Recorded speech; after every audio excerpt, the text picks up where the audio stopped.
ঈদ উপলক্ষে আমরা কিছু কুসংস্কার করে থাকি। এর মধ্যে অন্যতম 3টা কুসংস্কার হলো, দেখা যায় যে হাদিসের মধ্যে এসেছে নবী আলাইহিস সালাতু ওয়াস সালাম বলেছেন, মানুষকে সালাম দেওয়া নির্বিশেষে, ছোট বড় যুবক বৃদ্ধ সবাইকে, যে কাউকে সালাম দিতে পারে, এখানে কোনো তারতম্য নেই।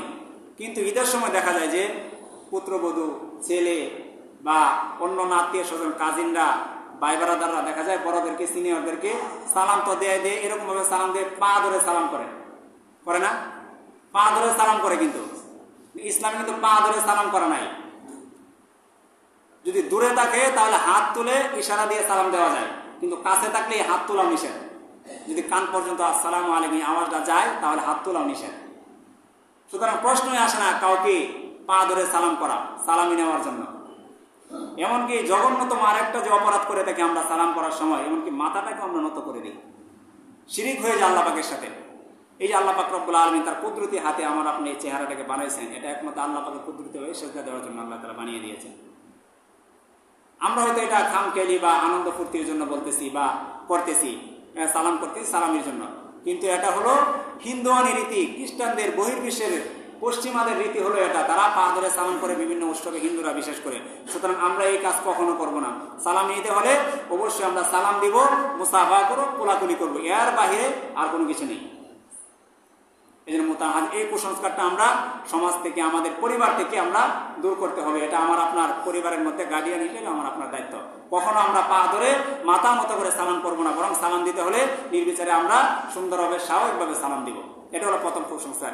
আরেকটা হলো, দেখা যায় ঈদের নামাজের পরে শয়তান চুরি পেয়ে যায়।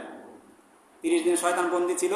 ঈদের নামাজের পরে যুবকরা কি করে, গাড়ি ভাড়া করে, ডিজে বক্স ভাড়া করে, বা আমাদের বাটি অঞ্চলে কিশোরগঞ্জে আমরা যেটা দেখি আর কি, নৌকা ভাড়া করে, আমাদের বয়সী ছেলেরা নৌকা ভাড়া করে বিরিয়ানি পাকায়া, ডিজে বক্স 2-3টা উঠায়া, পরে মনে করেন যে মাথায় কাপড় টাপড় এসে বাইন্দা নৌকা নিয়ে বের হয়, হাওড়ে যায় দুপুরের সময়, নাচ গান করে দুপুরে ওই বিরিয়ানি, এই নদীর পানি খায়, আর এই যে বিরিয়ানি পাকায় নিয়ে যায় ওটা খায় আবার সন্ধ্যার সময় ঘুরে ফিরে নাচ গান করে চলে আসে। এটা কিন্তু সম্পূর্ণ হারাম।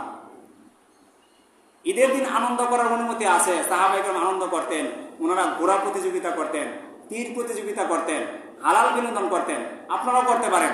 হালালভাবে আপনারা ফুটবল প্রতিযোগিতা করেন, 2টা দল দাঁড়ান, 2 দিক দিয়ে শরীরের সম্মত পর্দা মেনটেন করে, হাঁটুর নিচ পর্যন্ত কাপড় পরে, উভয় দলে টাকা সংগ্রহ করেন, হাদিয়া সংগ্রহ করেন, যে হারক জিতক সবাই মিলে খাবো, এটা জায়েজ। ক্রিকেট খেলা আয়োজন করে, ভলিবল, বিভিন্ন আয়োজন করেন, যেখানে গান বাজনা থাকবে না, হালালভাবে সবাই বিনোদন করার জন্য অনুমতি রয়েছে। কিন্তু এই যে ডিজে গান বাজিয়ে, বিভিন্ন বাদ্যযন্ত্র বাজিয়ে অন্য মানুষের ভোগান্তি, বৃদ্ধ, অসুস্থ নারী, অন্যদের উপরে এরকম অশান্তি সৃষ্টি করে, এই সমস্ত কাজ করে ইসলাম এটাকে সাপোর্ট করে না।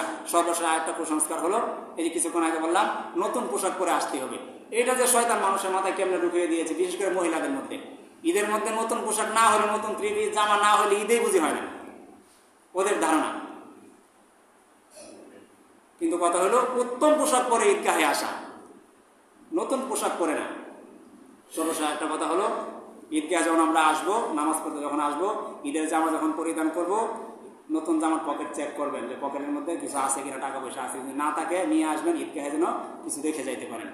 সর্বশেষ একটা কথা হলো, এখানে যেহেতু স্যারেরা আছেন, বিগত বছরগুলোতে আমরা ঈদের জামা 7:30টায় পড়ছি। এখানে অনেকে হয়তো জানেন, পুরাতন যারা আছেন, এখানে কিন্তু ঈদের জামাত হয়। আমরা বাহিরে পড়ি, মাঠে পড়ি। এবার হয়তো বাহিরে পড়া যাবে না, খোলা জায়গা ওরকম নেই, তো মসজিদে আমরা পড়বো ইনশাল্লাহ, যদি সম্ভব হয়। তো ঈদের জামাটা কখন পরা যেতে পারে, বিশেষ করে যারা নাইট করে আসবো তারা সিদ্ধান্ত দিবেন। 4 প্লাটুন আছেন, 10 প্লাটুন আছেন, ডিউটি কখন শেষ হবে, উস্তাদ আছেন, স্যার আছেন, একটু দাঁড়ায় বললে ভালো হয়।